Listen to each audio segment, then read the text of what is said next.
Camat Denpasar Timur, Dewa Made Puspawan resmi membuka pentas budaya dan lomba Utsawo Dharma Gita Kelurahan Sumerta di Balai Banjar Abian Kapas Tengah Denpasar Timur. Pentas budaya diharapkan mampu meningkatkan kreativitas masyarakat dalam pelestarian budaya. Pentas Seni Budaya Kelurahan Sumerta 2018 diikuti siswa SD dan SMP dari 7 lingkungan di Kelurahan Sumerta.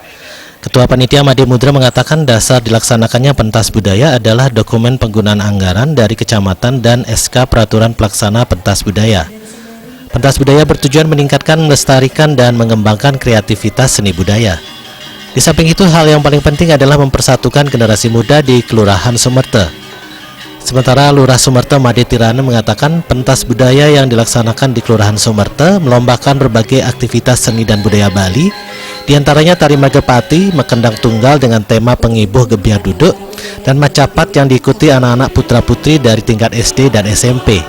Lomba bertujuan agar anak-anak yang lahir di era globalisasi bisa turut berupaya melestarikan seni budaya warisan leluhur dan tidak terseret hal-hal negatif.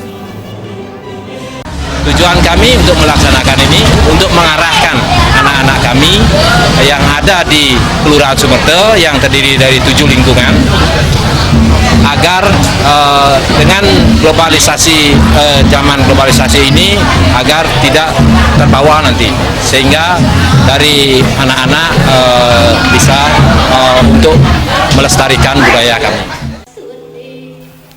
Camat Dentim Dewa Made Puspawan mengapresiasi Kelurahan Sumerta karena telah melaksanakan pentas seni budaya 2018 dengan baik.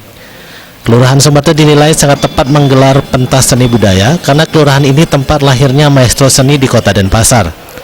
Menanggapi kegemaran bermain medsos di kalangan generasi milenial, aktivitas tersebut dinilai bisa mematikan kreativitas seni. Pemerintah Kecamatan Dentim berupaya keras agar medsos bisa menjadi ajang untuk menunjang kreativitas. Pentas budaya diharapkan dimunculkan di medsos sehingga dikenal masyarakat luas, terutama generasi milenial. Generasi milenial diharapkan tergugah untuk memperhatikan dan mempelajari seni tradisional yang sudah banyak diunggah ke medsos. Kami berharap medsos ini memang menunjang positif daripada perkembangan kesenian tradisional kita. Kita juga tidak bisa anti medsos, kita tidak bisa meninggalkan medsos, dan tentu kita juga tidak bisa meninggalkan warisan budaya kesenian tradisional yang kita miliki. Oleh karena itu kita harus sinergikan antara medsos dan kesenian tradisional harus sama-sama diuntungkan. Jadi kita bisa mengunggah kesenian-kesenian tradisional yang dilatih di Banjar-Banjar oleh Seketruno di medsos, dan dengan sendirinya tentu pemirsanya atau yang melihat di medsos itu juga akan sedikit tergugah dengan apa yang ditampilkan tersebut. Puspawan menambahkan pentas seni budaya diharapkan dapat melestarikan seni-seni di kelurahan pada khususnya. Di samping itu, kegiatan semacam itu dapat membina persatuan dan kerukunan antara seketruna, serta sebagai upaya mencari bibit-bibit seke seni yang akan dipertandingkan ke tingkat yang lebih tinggi. Artaya, Bali TV.